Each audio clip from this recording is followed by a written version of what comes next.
Hello, everybody. My name is Ryan Koki, and welcome back to the Seahawk Recap Show. And welcome to a Seahawk offseason video.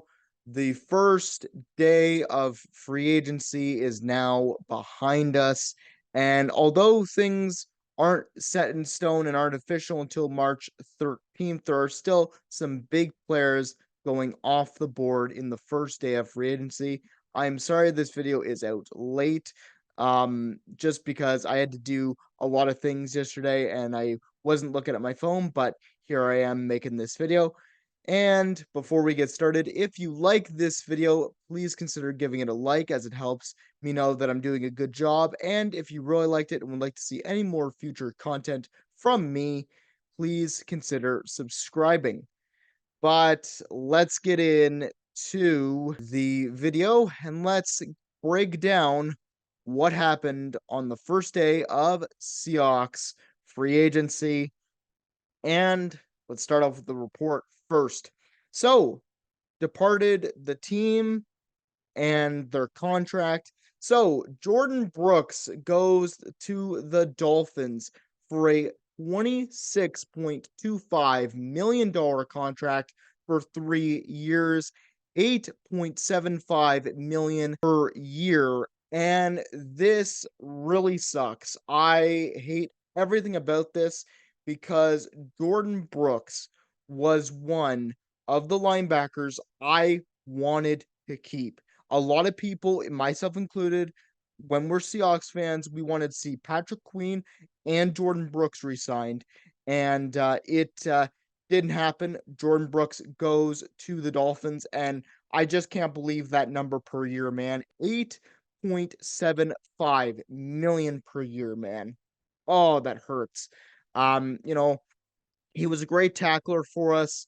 He lacked in a bit of coverage skills, but man, he did so well for the Seahawks organization. So, Dolphins fans, please take care of him. He is a very good linebacker, and that's again, middle linebacker's an issue, man. It really is. We need to find somebody because we don't have linebackers on the roster uh, that I think can suit up and play right now. So we need to find somebody. But next up, we got tight end Colby Parkinson. He's going to the Rams, $22.5 million for 3 years, 7.5 million averaging a year. And yeah, um, Colby Parkinson, man, I wanted to keep him as well. I wanted to see if the Seahawks would keep him as well, but at the end of the day, 22.5 million, probably not the best choice for the Seahawks to go after someone like that, as he was your third string tight end this year and for many years. And he was buried behind Noah Fant and Will Disley. So I really am sad to see him go. He really showed out and played, um, you know, up to a sort of potential where I could see him being a Seahawk and coming in and playing really well. But he's now on the Rams. He's from LA, so good luck to Colby Parkinson. Even though he went still into the NFC West, I wish you all the best. And I look forward to facing you twice a year. And we get to the next person on this list, and it's Damian Lewis, Panthers. He got paid a whopping $53 million for 4 years, $13 million per year. That is insane. This free agency guard market is mental, man. I think that's an overpay. And I just don't think I know it's an overpay. I like Damian Lewis, but dude, holy man, that's a lot of money. And I wish him all the best on the Panthers. He got the bag. He played decent for Seattle for his rookie season, but he really hasn't had the best time and hasn't you haven't really seen much growth from Damian Lewis, but I hope he gets a nice fresh start for the Panthers. And next up, we got tight end Will Disley. He goes to the Chargers, another LA team, 14 million for 3 years. Average is 4.6 million per year. And man, this one hurts a little bit. I like Will Disley. I've liked Will Disley, but his production went down with the Seahawks, and I wish him all the best. in a Chargers uniform, but it really sucks losing 2 tight ends. Now you need 2 tight ends, you need, like, 2 linebackers, you need some safeties and things, and I don't know what's gonna happen, but, good luck to Will Disley with the LA Chargers, and for the final bit of the day. In day one, we retained tight end Noah Fant. He will be our number one tight end this year. And 21 million for 2 years, 10.5 million per year. And honestly, I'm not too mad about this because first of all, you lost Kobe Parkinson and you lost Will Disley now. So you needed a tight end. You needed to sign Noah Fant or somebody, and I really like Noah Fant. As a Seahawks fan, I really do. He played decently this year, enough to where I would say he's warranted to get a contract extension. And with the OC that we have, Ryan Grubbs, apparently he liked to use his tight ends a lot when he was with Washington. So he's gonna get a lot of targets this year, I hope, for Noah Fant. And I think this is a good contract. I like this. But we also re-signed D lineman Leonard Williams, and I'm actually really happy about this. I'm not so excited about the number, but looking at what happened in day one with the D line market, oh man, was it insane! $64.5 million for 3 years. 21.5 million per year for Leonard Williams. And honestly, I really like him.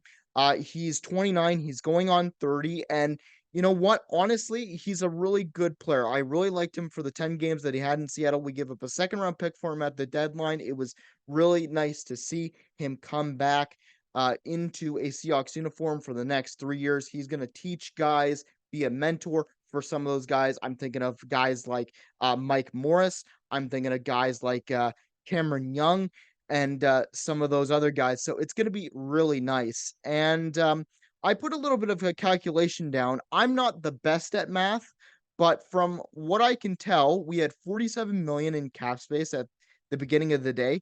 We spend 10.5 of it on Noah Fant. We spend 21.5 of it on Leonard Williams to retain them, and we have $15 million in cap space. And, I know that people are mad about the Jordan Brooks not resigning and how could we let this happen? But man, and I am too. I really am. I'm really hurt by this. I really like Jordan Brooks, but man, it looks like the Seattle philosophy of not doing much on day one is just how it goes, man. This has been how it's been for the last couple of free agencies. Last year was a big outlier.